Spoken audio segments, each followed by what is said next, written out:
اگر کوئی کسی پر جھوٹا الزام یا جھوٹے الزامات لگائے یہ بھی بددیانتی میں آئے گا جی ہاں بالکل یا ایسے جھوٹ میں آئے گا، کس میں آئے گا؟ دیکھیں یہ الزام تراشی جو ہے یہ سامنے والے کی عزت پر جو ہم حملہ کر رہے ہیں، اس میں ایک جھوٹ کا پہلو ضرور ہے کہ جب سامنے والے نے کوئی غلطی کی نہیں ہے تو آپ اس کے اوپر ایک غلط الزام لگا رہے ہیں، تو یہ جھوٹی تہمت جو ہے اس کو جھوٹ میں شمار کیا جائے گا، اس کو کذب میں شمار کیا جائے گا۔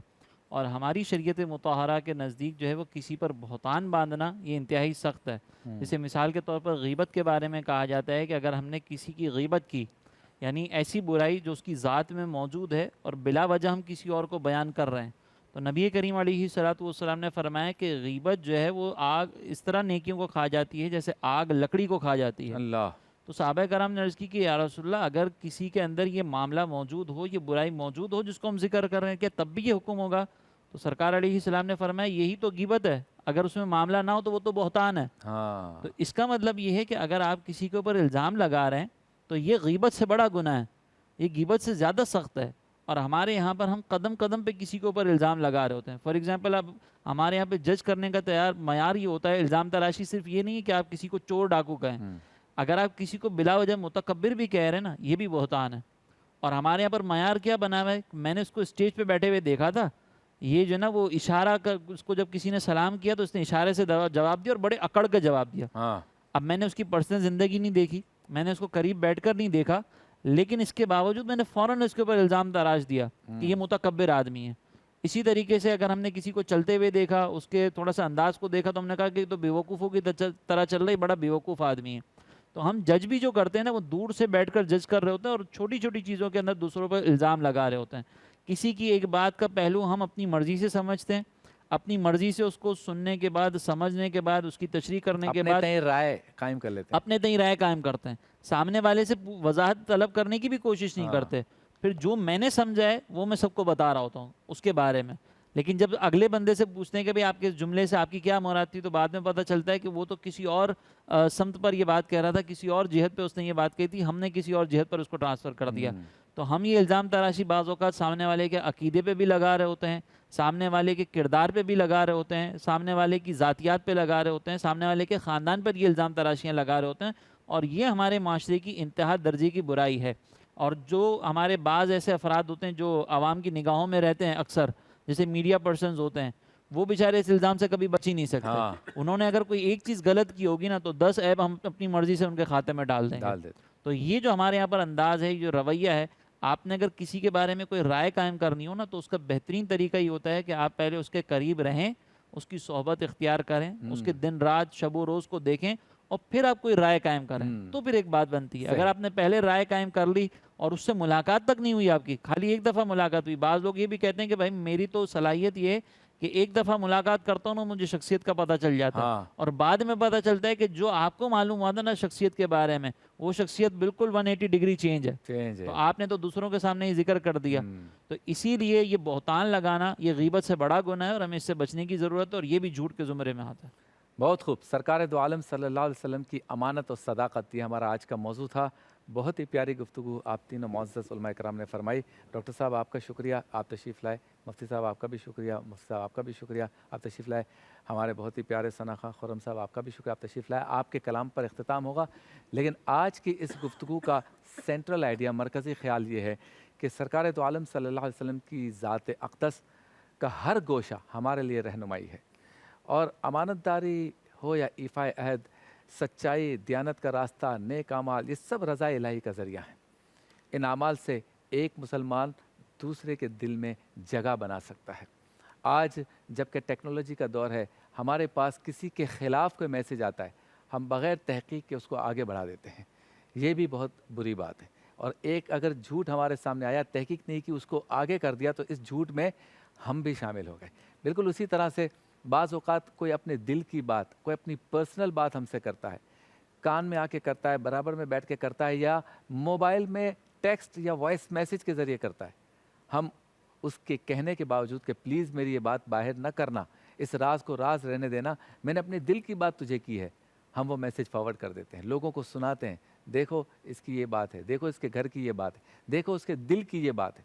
یہ بھی اس کی امانت میں خیانت کرنا ہے۔ پھر سب سے اہم بات، الزامات لگانا۔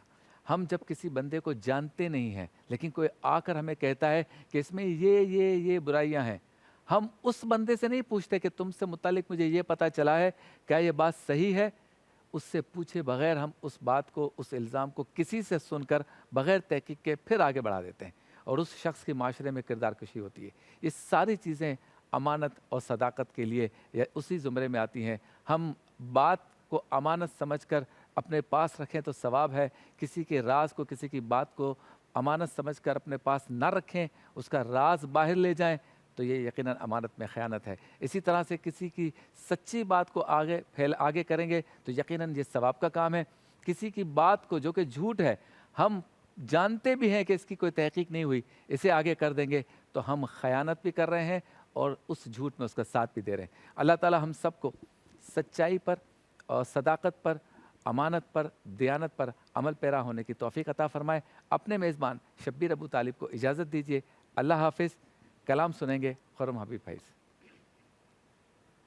رسول پاک کی نعتیں اللہ سنانے آئے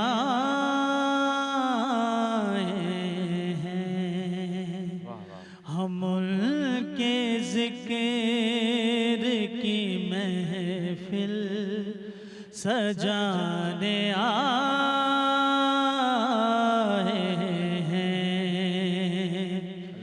انہیں کے آنے سے روشن یہ کائنات ہوئی، انہیں کے آنے سے روشن یہ کائنات ہوئی، وہ ظلمتوں بتوں کو مٹانے آئے ہیں، وہ ظلمتوں کے بتوں کو مٹانے آئے ہیں۔ ظہور پاک پہ سے لے کے عیسیٰ تلک سلامی دینے کو سارے زمانے آئے ہیں، رہے حضور سے نسبت صدا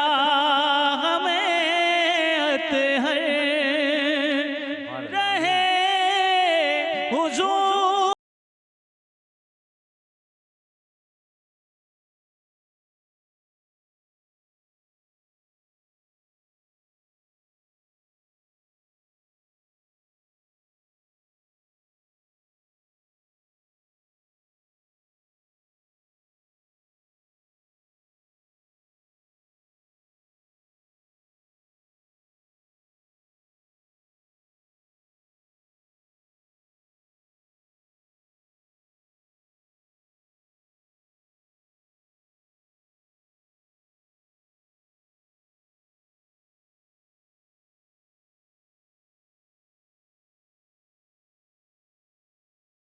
رسول پاک کی نعتیں سنانے